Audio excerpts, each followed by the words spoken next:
ay rated SPG. Striktong patnubay at gabay ng magulang ang kailangan. Maaaring may masiselang tema, lengguwahe, karahasan, sexual, horror o droga na hindi angkop sa mga bata.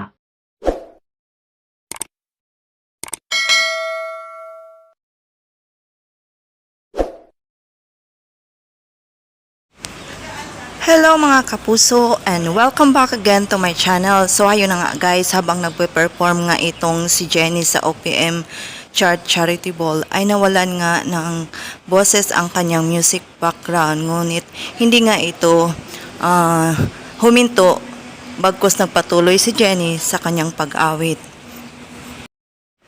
Si Megan nga ang may pakana dahil gusto niya makaganti dito kay Jennie dahil pinahihiya niya umano ito.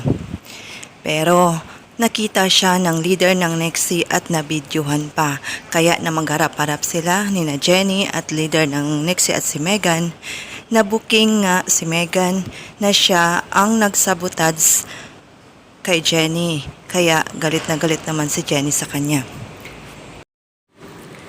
Samantala, abangan natin dahil pinulong nga ni Miss Monica ang Yumi at yun na nga sinabi ni Megan na aalis na umano siya ng Astra M. Kaya galit na galit naman itong si Miss Monica dahil ang Astra M umano ang pumulot sa kanya nang umalis siya sa Nexie. Samantala, dumating na nga itong si Amelia at pinuntahan si Mency at nakiusap na gusto niya umanong makasama at makita ang kanyang apo.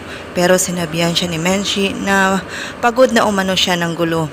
Kaya napilitang sabihin ni Amelia ang kanyang karamdaman at bilang na lang umano ang kanyang mga araw.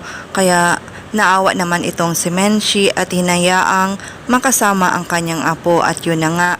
Nagkita na nga sina Amelia at Jennie at niyakap nga ni Amelia ang kanyang apo. Ano na kaya ang susunod na mangyayari ngayong bumalik na nga itong sa Amelia? Lahat ng yan ay ating aabangan mamaya. Maraming salamat po sa panonood. God bless.